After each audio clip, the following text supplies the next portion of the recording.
स्वागत है साथियों आप सभी का आपके अपने प्यारे multipurpose channel success Shaktimaan the journey of ambitions में। जैसा कि आपको पता है कि हम लोगों की जो CHSL की प्रैक्टिस सीरीज चल रही है, आज उसका ये 23 सेट है। तो 23वें सेट में बहुत ही अच्छे क्वेश्चन हम लोग डिस्कस करेंगे। तो जल्दी से आप वीडियो को देखिए और वीडियो को देखने के बाद इसी टेस्ट को लगाने के लिए डिस्क्रिप्शन बॉक्स में लिंक दी गई है, वहाँ पर जाकर के आप इस टेस्ट को लगा सकते हैं और देख सकते हैं आपका स्कोर कितना बन रहा है। ठीक है दोस्तों, तो बढ़ते हैं आज के अपने पहले इंपॉर्टेंट क्वेश्चन की तरफ। तो आज का जो पहला इंपॉर्टेंट क्वेश्चन है वो ये है, वर्तमान में जम्मू कश्मीर के उपराज्यपाल कौन है? और इसके लिए हमारे पास 4 ऑप्शन है, गिरीश चंद्र मुर्मू, मनोज सिन्हा, भगवत सिंह कोश्यारी और लास्ट ऑप्शन है आनंदीबेन पटेल। तो आपको बता दें जो वर्तमान में जम्मू कश्मीर के राज्यपाल हैं वो हैं आपके मनोज सिन्हा जी, यानी कि ऑप्शन बी करेक्ट हो जाएगा। लेकिन आपको ये भी पता होना चाहिए कि जो मनोज सिन्हा है ये कौन है और इन्होंने किसका स्थान लिया है। तो ये इन्होंने गिरीश चंद्र मुर्मू का स्थान लिया है और जो मनोज सिन्हा है ये भारत के पूर्व रेल मंत्री भी रह चुके हैं। ठीक है, और ये बीजेपी से सांसद भी रह चुके हैं, तो आपको ये भी याद रखना है। चलिए तो बढ़ते हैं नेक्स्ट इंपॉर्टेंट क्वेश्चन नंबर 2 की तरफ। क्वेश्चन नंबर 2 क्या है हमारा, निम्नलिखित में से कौन दिल बेचारा फिल्म के निर्देशक हैं? पहला है ऑप्शन राजकुमार हिरानी, दूसरा ऑप्शन है मुकेश छाबड़ा, तीसरा है श्याम बेनेगल और लास्ट ऑप्शन है प्रियदर्शन। तो आपको पता होना चाहिए कि जो दिल बेचारा मूवी है ये सुशांत सिंह राजपूत के द्वारा बनी हुई है। लेकिन जैसे कि हाल ही में ये चर्चा में क्यों रही, क्योंकि जो इसके एक्टर हैं सुशांत सिंह राजपूत उनका निधन हो गया, तो इसके आपको डायरेक्टर बताने हैं। तो इसके जो डायरेक्टर है वो है मुकेश छाबड़ा जी। तो ऑप्शन बी हमारा करेक्ट हो गया। ठीक है दोस्तों, नेक्स्ट क्वेश्चन नंबर 3 है हमारा, तोमर राजपूतों को 12वीं शताब्दी में कहां पर चौहानों द्वारा हराया गया था? पहला ऑप्शन है अयोध्या, अजमेर, द्वारिका और ग्वालियर को हराया गया था 12वीं शताब्दी में चौहानों के द्वारा। वो अजमेर में हराया गया था। कहाँ पर हराया गया था? अजमेर में। तो ऑप्शन बी करेक्ट हो जाएगा। अब थोड़ा तोमर राजपूतों के बारे में जान लीजिए। ये क्या है? ये कुंतल उत्तर पश्चिम भारत का एक गोत्र है जो जाट, गुर्जर और राजपूत जातियों में पाया जाता है। लेकिन जो इंपॉर्टेंट टर्म यहाँ से याद करने वाली बात ये है कि इन्होंने वर्तमान जो जिसे आज हम दिल्ली कहते हैं, इसकी स्थापना दिहलका के नाम से की थी। किसके नाम से की थी? दिहलका के नाम से की थी, जो अभी वर्तमान में कहाँ पर है? ग्रेटर नोएडा में है। ठीक है, नेक्स्ट क्वेश्चन नंबर 4 है हमारा, इंडियन फिस्कल फेडरलिज्म के लेखक कौन है? पहला ऑप्शन है रघुराम राजन, विमल जालान, YB रेड्डी या इनमें से कोई नहीं।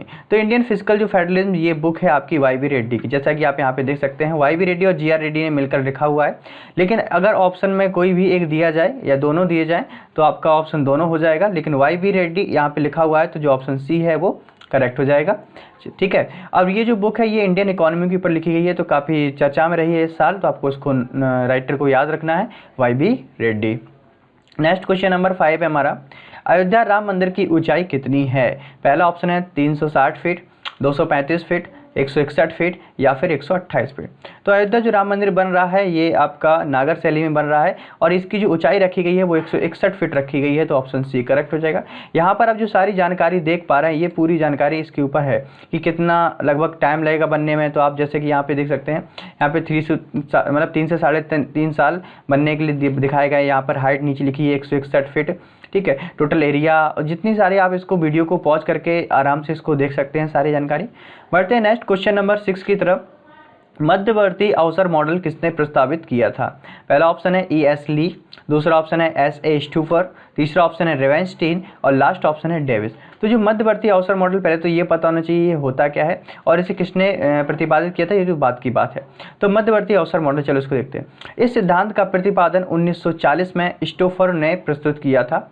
यह सिद्धांत प्रतिपादित करता है कि मात्रा वास्तविक भौगोलिक दूरी की सामाजिक तथा आर्थिक दूरी से अधिक प्रभावित होती है। अब ये इकोनॉमी का क्वेश्चन है तो आपको ये सारे टर्म्स पता होने चाहिए। और दो स्थानों के मध्य में पाई जाने वाली सुविधाएं प्रवास की मात्रा को कम करती हैं और प्रवास में अवरोध उत्पन्न करती हैं। इन्हें मध्यवर्ती बाधा की संज्ञा दी जाती है। तो यही मध्यवर्ती अवसर मॉडल है और ये प्रतिपादित 1914 में किसने किया था? ऐसे स्टूफर ने किया था। तो ऑप्शन भी करेक्ट हो गया।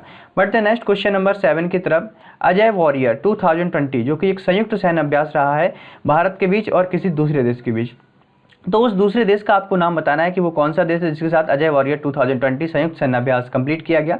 पहला ऑप्शन है फ्रांस, दूसरा ऑप्शन है रूस, तीसरा ब्रिटेन और लास्ट ऑप्शन है जापान। तो Indo UK joint exercise, UK का मतलब यूनाइटेड किंगडम और यूनाइटेड किंगडम मतलब कि ब्रिटेन। तो ऑप्शन सी हमारा करेक्ट हो गया। तो अजय वॉरियर ना, आपको याद रखना है Ajay warrior India Britain, Ajay warrior India Britain. ठीक है, बढ़ते हैं नेक्स्ट क्वेश्चन नंबर 8 की तरफ, अशोक ने बौद्ध धर्म की दीक्षा किस लिए ली थी? तो पहला ऑप्शन है ब्रह्मगुप्त, दूसरा ऑप्शन है देवगुप्त, तीसरा ऑप्शन है उपगुप्त और लास्ट ऑप्शन है चंद्रगुप्त। तो अशोक ने जो बौद्ध धर्म की दीक्षा ली थी वो ली थी उपगुप्त से, इसीलिए जो ऑप्शन सी है हमारा करेक्ट हो जाएगा। नेक्स्ट क्वेश्चन नंबर 9 है, पाकिस्तान का राष्ट्रीय पशु कौन सा है? पहला ऑप्शन मारखोर, हिरन, शेर या फिर बाघ। तो जैसा कि आप यहाँ पे देख सकते हैं, ये जो आपको बिल्कुल अलग प्रकार के सींगों वाला जो जानवर दिख रहा है, आपको बताना है ये कौन है। तो आप तुरंत 3 ऑप्शन तो आप तुरंत एलिमिनेट कर सकते हैं कि ना ही ये हिरन है, ना ही ये शेर है, ना ही ये बाघ है। तो बचा आपका लास्ट ऑप्शन, यानी कि ये ऑप्शन ए। तो ये आपका क्या है? मारखोर है, जो कि पाकिस्तान का राष्ट्रीय पशु है। ठीक है, तो आप ऐसे भी इसको रेट करके आ सकते हैं, पाकिस्तान हमेशा मार खाता रहता है इंडिया से, तो मारखोर यानी कि पाकिस्तान। ठीक है, चलिए बढ़ते हैं नेक्स्ट क्वेश्चन नंबर 10 की तरफ। ऑस्कर जीतने वाला पहला अश्वेत कलाकार कौन था? पहला है एडी मर्फी, दूसरा ऑप्शन है वेस्ली स्नाइप्स, तीसरा ऑप्शन है सिडी पोटियार और लास्ट ऑप्शन है मॉर्गन फ्रीमैन। तो इस एक्टर को आपने कई बार, जो लोग हॉलीवुड मूवी देखते हैं, हॉलीवुड मूवी जिनको पसंद आती हैं, तो इस एक्टर को आपने कहीं ना कहीं किसी ना किसी मूवी में जरूर देखा होगा। तो ये है आपके सिडनी पोटियार, जो एक पहले अश्वेत एक्टर हैं जिनको ऑस्कर अवार्ड मिला था। ठीक है, और इनका जन्म हुआ था 20 फरवरी 1927 को मियामी फ्लोरिडा यूएस यानी कि यूनाइटेड स्टेट में। बढ़ते हैं नेक्स्ट क्वेश्चन नंबर 11 की तरफ। अधिक पैदावार वाले पौधे तैयार किए जा सकते हैं, मतलब जिनसे ज़्यादा आपकी पैदावार हो सके, वो कैसे तैयार किए जाते हैं? तो 4 ऑप्शन है, सत्यावर्तन द्वारा, संकरण द्वारा, अंतरा सस्यन द्वारा, मिश्र सस्यन द्वारा। तो जब आपको हिंदी टर्म ऐसे लगे जो समझ में नहीं आए, तो आप इंग्लिश टर्म की ओर तुरंत चले जाइए। एग्जाम में आप तुरंत देखेंगे साइड में, आप इंग्लिश लैंग्वेज जैसे ही सिलेक्ट करेंगे आपके सारे टर्म इंग्लिश में आ जाएंगे। तो इसको क्रॉस ब्रीडिंग कहा जाता है, यानी कि संकरण द्वारा। ठीक है, अब ये हाइब्रिड सीड्स होते हैं जिनका इस्तेमाल अधिक पैदावार करने के लिए किया जाता है। तो ऑप्शन जो बी है वो करेक्ट हो गया। बढ़ते हैं नेक्स्ट क्वेश्चन नंबर 12 की तरफ। भारत ने किस देश से राफेल विमान खरीदे हैं? काफ़ी चर्चा में रहे हैं राफेल विमान। तो पहला ऑप्शन है अमेरिका, रूस, फ्रांस या फिर चीन। तो जो राफेल विमान है ये भारत ने मंगाए हैं आपके कहाँ से? फ्रांस से। तो ऑप्शन सी करेक्ट है। बढ़ते हैं नेक्स्ट क्वेश्चन नंबर 13 की ओर। न्यूट्रॉन की खोज के लिए किसे नोबेल पुरस्कार दिया गया था? पहला ऑप्शन है James Chadwick, Rutherford, Niels Bohr या रॉयंटजन। तो आपको बता दें कि जो न्यूट्रॉन की खोज की थी ये की थी जेम्स चैडविक ने। किसने की थी? जेम्स चैडविक ने। तो ऑप्शन ए तो हमारा करेक्ट हो गया। और इनको जो 1935 में नोबेल अवार्ड मिला था, कब मिला था? 1935 में। तो ये आपको और याद रखना है। अब इसी प्रकार से इलेक्ट्रॉन, प्रोटॉन भी होते हैं, इनको सब एटॉमिक पार्टिकल्स कहा जाता है। वैसे कहा गया था कि एटम यानी कि परमाणु से छोटा कोई पार्टिकल नहीं होता है, लेकिन उसके बाद और खोजें हुई तो इनको इलेक्ट्रॉन, प्रोटॉन और न्यूट्रॉन को सब एटॉमिक पार्टिकल कह दिया गया। तो आपको ये भी याद रखना है कि इलेक्ट्रॉन की खोज किसने की थी? इलेक्ट्रॉन की खोज जे थॉमसन ने की थी। प्रोटॉन की खोज किसने की थी? प्रोटॉन की खोज रदरफोर्ड ने की थी। और न्यूट्रॉन की खोज किसने की थी? जेम्स चैडविक ने की थी। तो यहाँ पर न्यूट्रॉन के बारे में पूछा गया है, तो ऑप्शन ए करेक्ट हो गया। बढ़ते हैं नेक्स्ट क्वेश्चन नंबर 14 की तरफ। किसी मनुष्य के लिए स्वच्छ हवा की कितनी मात्रा आवश्यक है? 4 ऑप्शन है, 1000 घन फुट प्रति 20 मिनट, 1000 घन फुट प्रति 20 सेकंड, 1000 घन फुट प्रति 10 मिनट और 1000 घन फुट प्रति 20 सेकंड। अब यहाँ पे जो ऑप्शन बी है और ऑप्शन डी है मुझे बिल्कुल सेम टाइप हो गया है। तो आपको ध्यान रखना है कि यही हमारा ऑप्शन सही है। तो आपका एग्जाम में तो खैर ऐसा नहीं होगा। तो 1000 घन फुट प्रति 20 सेकंड ये ऑप्शन सही है, मतलब कि इतनी आवश्यकता है मनुष्य को स्वच्छ हवा की। ठीक है, बढ़ते हैं नेक्स्ट क्वेश्चन नंबर 15 की ओर। महात्मा गांधी किसकी कृतियों से सर्वाधिक प्रभावित थे? पहला ऑप्शन है बर्नार्ड शॉ, दूसरा ऑप्शन है कार्ल मार्क्स, तीसरा ऑप्शन है लेनिन और लास्ट ऑप्शन है लियो टॉल्स्टॉय। तो महात्मा गांधी जो काफ़ी प्रभावित थे वो थे लियो टॉल्स्टॉय की कृतियों से, मतलब लियो टॉल्स्टॉय की काफ़ी बुक्स पढ़ा करते थे महात्मा गांधी जी, और उन्हीं के जो मार्ग थे, उन्हीं के द्वारा चलाए गए जो नीतियाँ थी उन पर ये कार्य करते थे। बढ़ते हैं नेक्स्ट क्वेश्चन नंबर 16 की तरफ। शिशु विकास सूचकांक 2020 में भारत किस स्थान पर आया है? पहला ऑप्शन है 75, दूसरा ऑप्शन है 131, 70 या फिर 79। तो जो शिशु विकास सूचकांक 2020 में इसमें जो भारत की रैंकिंग रही है वो 131वें नंबर पर रही है, जो कि खास इतनी ज़्यादा अच्छी नहीं है, लेकिन हमें सुधारने की काफ़ी ज़रूरत है। तो आपको ये याद रखना है कि 131वें नंबर पर आया है भारत शिशु विकास सूचकांक 2020 में। बढ़ते हैं नेक्स्ट क्वेश्चन नंबर 17 की तरफ। दूरदर्शन की स्थापना, जिसे डीडी नेशनल कहते हैं, नाम से आप जानते हैं, इसके कई सारे वेरिएंट चैनल हैं। तो दूरदर्शन की स्थापना किस वर्ष हुई थी? पहला ऑप्शन है 1939, दूसरा ऑप्शन है 1959, तीसरा ऑप्शन है 1949 और लास्ट ऑप्शन है 1969। तो दूरदर्शन की स्थापना हुई थी ये 1959 में हुई थी। तो इसीलिए आपको ये याद रखना है, ऑप्शन बी बिल्कुल करेक्ट है। ठीक है, 1959 दूरदर्शन। नेक्स्ट क्वेश्चन नंबर 18 है हमारा। माइक्रो इकोनॉमी का संबंध किससे है? ये थोड़ा यहाँ पे मिसप्रिंट है, माइक्रो इकोनॉमी लिखा हुआ है। आय का वृत्ताकार प्रभाव, दूसरा ऑप्शन है मांग की तरह एक ही आर्थिक चर का निर्णय लेना, तीसरा ऑप्शन है बेरोजगारी को समझना और लास्ट ऑप्शन है आर्थिक विकास। तो माइक्रो इकोनॉमी ये ना ही एआई के वृत्ताकार प्रभाव को बताता है, ना ही ये बेरोजगारी को समझने के लिए हमें इंपॉर्टेंट डाटा प्रोवाइड कराता है, ना ही ये इकोनॉमिक डेवलपमेंट को समझाता है। तो जो माइक्रो इकोनॉमी है एक प्रकार से कहा जाए ये मांग की तरह एक ही आर्थिक चर का निर्णय लेने में मदद करती है। थोड़ा आप यहाँ समझ सकते हैं। सूक्ष्म अर्थशास्त्र अर्थात अर्थशास्त्र की एक ऐसी शाखा है जो यह अध्ययन करता है कि किस प्रकार अर्थव्यवस्था के व्यक्तिगत अवयव, परिवार एवं फर्म विशेष रूप से उन बाजारों में सीमित संसाधनों के आवंटन का निर्णय करते हैं जहां वस्तुएं एवं सेवाएं खरीदी व बेची जाती हैं। तो मतलब कि ये केवल निर्णय करने के लिए, यह जो टर्म दिख रहा है आवंटन का निर्णय करना, इसीलिए जो ऑप्शन बी है वो बिल्कुल करेक्ट है और बकाया जो 3 ऑप्शन है उनको एलिमिनेट करके हम गलत कर सकते हैं। बढ़ते हैं नेक्स्ट क्वेश्चन नंबर 19 की ओर। मनु भास्कर व सौरभ चौधरी को अर्जुन पुरस्कार 2020 के लिए चुना गया है, वो किस खेल से संबंधित हैं?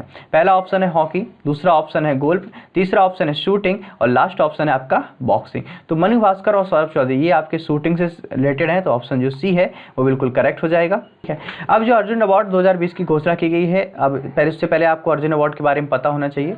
तो जो अर्जुन पुरस्कार है वो खिलाड़ियों को दिए जाने वाला एक पुरस्कार है जो भारत सरकार द्वारा खेल के क्षेत्र में उत्कृष्ट प्रदर्शन के लिए दिया जाता है। और ये ध्यान रखना है कि इस पुरस्कार का प्रारंभ 1961 में हुआ था। और कितनी राशि दी जाती है अर्जुन पुरस्कार जीतने वाले प्लेयर्स को? 5 लाख रुपए की राशि और अर्जुन की कांस्य प्रतिमा और एक प्रशस्ति पत्र दिया जाता है। ठीक है, बढ़ते हैं नेक्स्ट क्वेश्चन नंबर 20 की तरफ।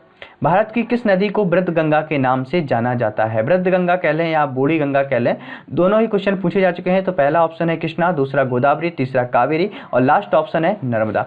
तो जो गोदावरी नदी है यानी कि ऑप्शन बी, इसे वृद्ध गंगा के नाम से जाना जाता है। अब ये कहाँ पर पड़ती है आपकी नदी? आप थोड़ा देख सकते हैं यहाँ पे। गोदावरी दक्षिण भारत की एक प्रमुख नदी है। यह नदी दूसरी प्रायद्वीपीय नदियों में से सबसे बड़ी नदी है। इसे दक्षिण गंगा भी कहा जाता है। ठीक है, और इसकी उत्पत्ति उत्तरी पश्चिमी घाट में त्रिवेंकट पहाड़ी से हुई है। यह महाराष्ट्र में नासिक जिले से निकलती है और इसकी लंबाई लगभग 1465 किलोमीटर है और इस नदी का पाट बहुत बड़ा है। तो आपको, और ये कहाँ पर जाकर मिल जाती है? ये आपकी बंगाल की खाड़ी में जाकर के मिल जाती है। तो इसके 3 नाम आपको याद करना है, वृद्ध गंगा, बूढ़ी गंगा, ठीक है, और दक्षिण गंगा आदि नामों से इसको जाना जाता है, जिसका नाम है गोदावरी। तो ऑप्शन बी बिल्कुल करेक्ट है। नेक्स्ट क्वेश्चन नंबर 21 है हमारा। संसार में स्वर्ण का सबसे बड़ा उत्पादक देश कौन सा है? यानी सबसे ज़्यादा सोना कहाँ पे पाया जाता है? पहला ऑप्शन है ऑस्ट्रेलिया, दूसरा कनाडा, तीसरा रूस और लास्ट ऑप्शन है दक्षिण अफ्रीका। तो बहुत सारे दोस्तों को ऐसा लगा होगा कि भारत में ही सबसे ज़्यादा सोना पाया जाता है क्योंकि भारत को सोने की चिड़िया कहा जाता था, बट ऐसा नहीं है। तो सोने की चिड़िया होना अलग बात है और जो सबसे ज़्यादा सोना उत्पादन करने वाला देश है वो है आपका ऑस्ट्रेलिया। तो ऑप्शन ए हमारा करेक्ट हो जाएगा। ठीक है, अब थोड़ा ऑस्ट्रेलिया के बारे में जान सकते हैं। इसकी जो राजधानी है वो आपकी कैनबरा है और इसके वर्तमान में जो प्रधानमंत्री हैं वो स्कॉट मॉरिसन हैं।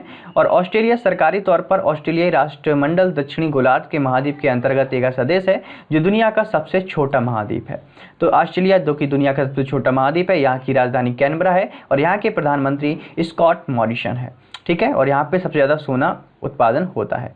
नेक्स्ट क्वेश्चन 22 है हमारा। निम्न में से कौन प्रमुख तबला वादक हैं? पहला ऑप्शन है अल्लाह रक्का खां, उस्ताद फयाज खां, तीसरा है उस्ताद जाकिर हुसैन और लास्ट ऑप्शन है अमजद अली खां।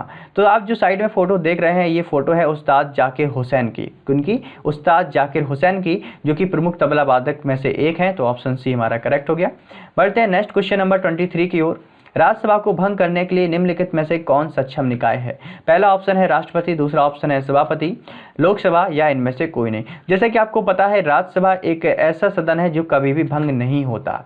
राज्यसभा कभी भी भंग नहीं होती, ना ही इसको राष्ट्रपति, ना ही सभापति, ना ही लोकसभा अध्यक्ष, कोई भी इसको भंग नहीं कर सकता। तो ऑप्शन जो डी है वो करेक्ट हो गया, यानी कि इनमें से कोई नहीं। नेक्स्ट क्वेश्चन नंबर 24 है हमारा। रिहंद बांध परियोजना से किन राज्यों की सिंचाई होती है? पहला ऑप्शन है गुजरात महाराष्ट्र, दूसरा ऑप्शन है उड़ीसा पश्चिम बंगाल, तीसरा ऑप्शन है यूपी बिहार और लास्ट ऑप्शन है केरल और कर्नाटक। तो जो रिहंद बांध परियोजना है ये की जो लास्ट में जाकर के सोन नदी पर मिल जाती है, तो इसकी जो अधिकतर सिंचाई होती है वो आपके उत्तर प्रदेश और बिहार में होती है। तो इसीलिए ऑप्शन सी हमारा करेक्ट हो गया। बढ़ते हैं आज के अपने आखिरी टेस्ट के जो आखिरी क्वेश्चन हमारे टेस्ट का 25 नंबर वो क्या है? यदि कोई सितारा सूर्य से बड़ा है किंतु उससे 2 गुना बड़ा नहीं है तो वह 1 में परिवर्तित हो जाता है। मतलब किस में उसको नाम से जाना जाएगा? तो पहला है पल्सर, मैक्सिमा, एवेंजर या फिर डिस्कवर। तो यदि कोई सितारा सूर्य से बड़ा है लेकिन उससे दुगना बड़ा नहीं है तो उसको पल्सर कहा जाता है। क्या कहा जाता है? पल्सर, यानी ऑप्शन ए हमारा करेक्ट हो गया। तो आई होप दोस्तों आपको आज के 25 क्वेश्चन में मजा आया होगा। तो जितने भी आपके तैयार थे अच्छी बात है, जितने भी आपके तैयार नहीं थे उनको आपने सीखा। तो जल्दी से डिस्क्रिप्शन बॉक्स में जाइए, वहाँ पे लिंक से आप टेस्ट लगाइए और देखिए आपका स्कोर कितना बन रहा है। मिलते हैं अपने नए प्रैक्टिस सेशन 24 में, तब तक के लिए अपना ध्यान रखिए, तैयारी को मजबूत बना रहिए और ST जरूर देते रहिए। ठीक है, टेक केयर, बाय बाय।